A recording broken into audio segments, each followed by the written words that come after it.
Merhabalar arkadaşlar. Bugün 9 Eylül 2021 Perşembe. Çok uzun süredir düşünüyorum. Neden bu aşılar çocuklara kadar indi? Bu virüsün öldürme yüzdesi sadece %0.3 yani binde 3 ölüm oranı olduğu söyleniyor. O da yaşlarda. Ama aşı çocuklara kadar indi ki aşı hastalanmayı ve hastalığı yaymayı engelleyemediği halde çocuklara kadar indi. O zaman neden bu aşıyı yapıyorlar? Arkadaşlar, artık insanların vücutlarının öneminin olmadığı, robotlarla her işi yapabilecekleri bir döneme girdik. Yani kodomanlar tüm teknolojiyi, üretim sahalarını elinde tutan dünyanın %1'lik kesimi artık %99'a ihtiyaç duymadığını düşünüyor ve hatta kendi hastalıkları yani kanser vesaire gibi hastalıklar içinde geriye kalan %99'un çok rahat denek olarak kullanılabileceği bir ortam hazırlamak istiyor. Aslında neden çocuklara kadar bu hastalığın düşürüldüğünü düşünmeden önce, yani çocuklara kadar bu aşının indirilmesini nedenini anlamaya çalışmadan önce bu aklıma bu şekilde gelmezdi. Hep kafamızda soru işaretleri var, bir sürü iddialar var, şundan dolayı bundan dolayı falan deniyor. Ama burada esas mesele çocuklara inmesinin sebebi. Sonuçta her yıl nesiller yenileniyor, değişiyor. Ve çocukluktan itibaren yılda 5-6 defa sürekli hastalıklar için aşı olduğunuzu düşünseniz bu sizin için bir alışkanlık haline gelir ve asla direnmezdiniz. Hatta zamanla bu aşıları olmadığınız takdirde hastalanıp öleceğinize inanmaya başlardınız. Bu aşılar aslında düzenli olarak dışarıdan insanların vücutlarına ulaşıp istediklerini yaptırabildikleri, isterlerse denek olarak kullanabilecekleri bir imkanı sağlayacak bu insanlara, yani küreselciler diyelim yine.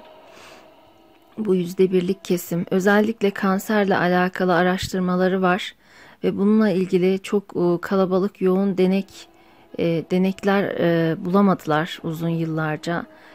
Yine bu Özlem Türeci ve Uğur Şahin'in çalışmaları esasen kanser üzerineydi ve mRNA aşılarıyla kanseri engellemeye çalıştılar. Fakat bunun için çok yoğun deneklere ihtiyaçları vardı. Sağlıklı insanlardan da deneklere ihtiyaçları vardı. Normalde bunu bu kadar kolay bulamazlardı. Şimdi böyle bir imkana sahip oldular. Birincisi bu mRNA üzerine bu kadar ısrar etmeleri. Başka RNA'lar değil de özellikle mRNA, messenger RNA yani DNA'ya emir verip onu yönlendirebilecek bir RNA'dır mRNA.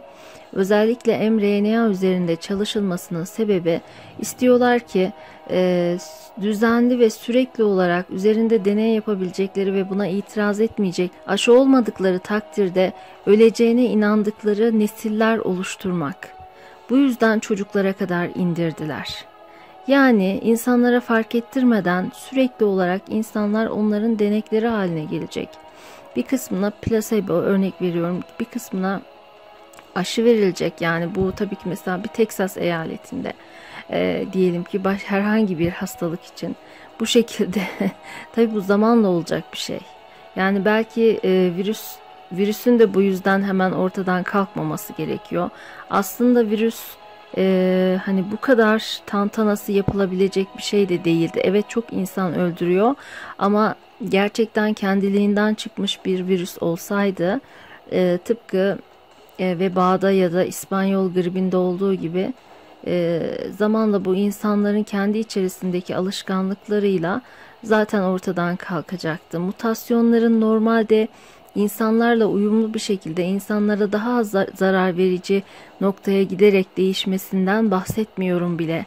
Tarih boyunca böyle olmuştur. Şimdi sürekli korkuyu ayakta tutmaları ve insanların mRNA, özellikle mRNA aşılarını kabullenmeleri gerekiyor. Bunun için ilk başta, yani bu aşı olayını ilk başta kabullenebilmeleri için ilk başlarda Sinovac gibi mRNA olmayan, bu teknolojiyi taşımayan aşıları da kabul eder gibi davrandılar.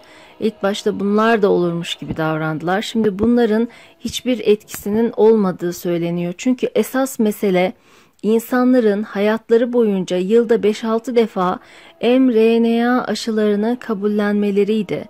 Düşünün, bu mRNA aşılarıyla sürekli olarak vücudunuza bir şeyler zerk edebilecekleri bir alışkanlık ortaya çıkarıyorlar. Bunların esasen ortaya çıkarmak istedikleri alışkanlık insanları evet eve kapatıp dijital bir ortam oluşturmak, ama bu çok basit bir şey. Yani esas neden bu değildi. Yani bunu yavaş yavaş çok farklı şekillerde de yapabilirdi, robotlaşmayı.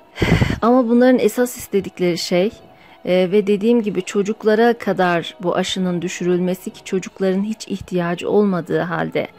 Bulaşıcılığı falan da azaltmıyor bu aşı. Çocuklar yoğun bakıma falan da düşmüyorlar. Yani bunları bu şekilde biz söyledikten sonra birkaç tane numune yaygın medyada görüyorsunuz. Çünkü esas amaçları insanları korkutup yeni normalin yılda sizin 4-5 defa, belki 5-6 defa, belki 10 defa, zamanla bilmiyorum ne kadar artırırlar, sürekli vücudunuza girecekleri, dışarıdan vücudunuza zerk edebilecekleri bir ortamın olması. Şimdi buna birileri diyecektir ki yıllardır hastalıklar var. İşte hastalık tedavileri için zaten insanların vücuduna bir şeyler zerk ediliyor. Hani yapılsaydı hastalıklarda yapılırdı, ama hayır.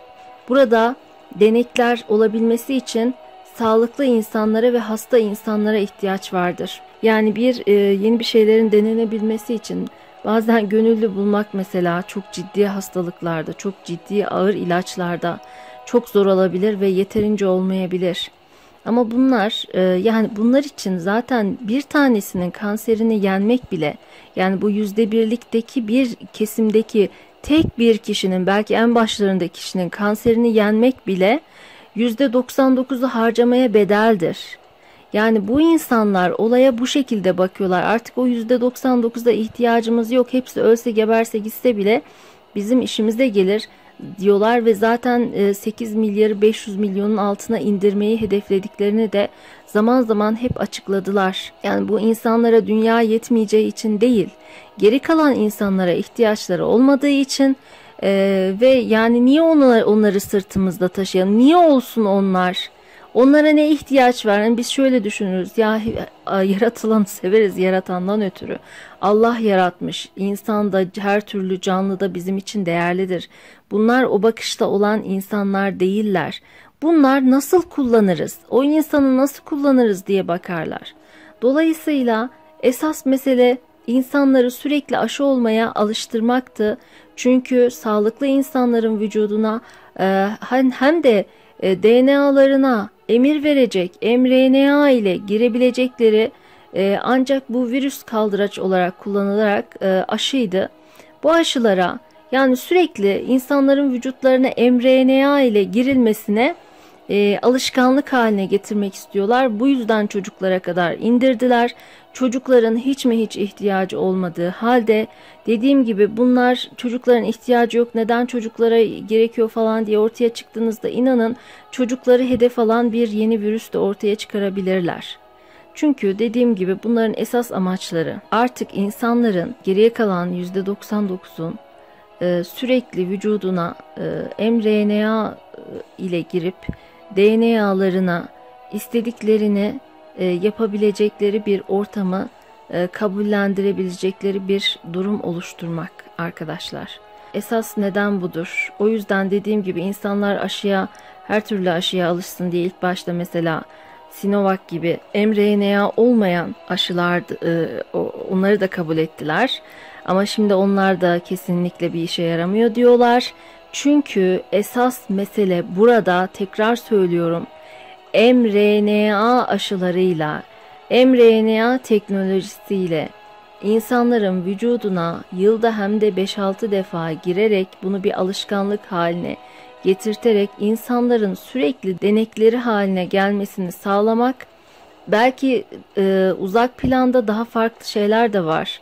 Yani DNA'yı tamamen değiştirmek, insanları tamamen başkalaştırmak, insanları farklı bir hale getirmek. Çünkü Messenger RNA, yani emir veren RNA elinize geçtiği zaman insanların DNA'sına istediğinizi yaptırtabilirsiniz. İstediğinizi yaptırtabilirsiniz. Sevmediğiniz bir toplum mu var? Messenger RNA'ya ona göre bir yükleme yaparsınız. Şimdi spike proteini üret diye emrediyor. Yarın başka bir yükleme yaparsanız sürekli kalp krizi geçirtirir. Ya da kansere sebep olur. Bir topluma mesela, örnek veriyorum, bunu örnek olarak veriyorum. Yani ellerinde sürekli bu teknolojiyle her istediklerini yapabilecekleri bir imkan olacak. Esas neden buydu arkadaşlar. Esas virüsün ortaya çıkarılma sebebi de buydu. Bu virüs sürekli insanların, hem de sağlıklı insanların dahi vücutlarına bir şeyler zerk edebilecekleri, özellikle dediğim gibi mRNA zerk edebilecekleri bir ortam oluşturmaktı. Ve maalesef Türkiye bunu en başta kabullenenlerden oldu. Almanya ve Fransa'da büyük baskıyla maalesef oralarda da insanlar kabul ettirilmeye çalışılıyor. Direnenler var. Amerika'nın bir bölümü güzel bir direnç gösteriyor. Onların başına da farklı çoraplar örmeyi düşünüyorlar muhtemelen. Mesela Rusya direniyor. Brezilya direniyor. İnanın toplumun bir kısmının virüsten ölmesi bunların bu planlarını gerçekleştirmekten daha iyidir ve ne zamana kadar virüsten insanları öldürecekler? Eninde sonunda bunu yapanlar mutlaka bir şekilde ortaya çıkarılıp cezalandırılacaktır. Cezalandırılmasa bile bunu bir savaş olarak görmek zorundayız. Aslında devletler, ulusal devletler bu virüs saldırılarına uygun bir şekilde planlama ve hazırlık yapması gerekirdi yıllar öncesinden, ama hala geç değil. Çünkü bu virüslerin çok daha ağırını ortaya çıkarıp insanlığın üzerine salabilirler. Neden yapmasınlar ki? Yapabiliyorsam yaparım bakış açısına sahip insanlar bunlar. Yapabilme imkanları var. Dediğim gibi şu anda neden birdenbire insanları telef edelim, öldürelim? Onların aklına göre telef etmek insanların ölmesi. Hayvan gibi görüyorlar çünkü insanları da. Hatta yani bizim hayvanlara bakmadığımız bir gözle bakıyorlar. Yani biz hayvanların durup dururken öldürülmesini de bir günah olarak görürüz. Bunların öyle bir yaklaşımı yok. Bütün dünyadaki her şeyi biz kullanırız. Bizim kullanımımıza sunulmuştur bakış açısı var. O yüzden bu mRNA aşılarına özellikle karşı çıkmalıyız. Diğer aşılar bakın artık işe yaramıyor dendi. Onlar da mRNA aşısının kabullenilmesi için bir kaldıraç olarak kullanıldı. İşleri bitti. Artık Sinovac bir işe yaramıyor diyorlar. İnanın yani mRNA aşısı işe yarasa bile bunun esas nedeni çok farklı. İşe ne kadar yarıyor, ne kadar yaramıyor, hani o da tartışılır. Ama işin boyutları çok farklı. Hiç tehdit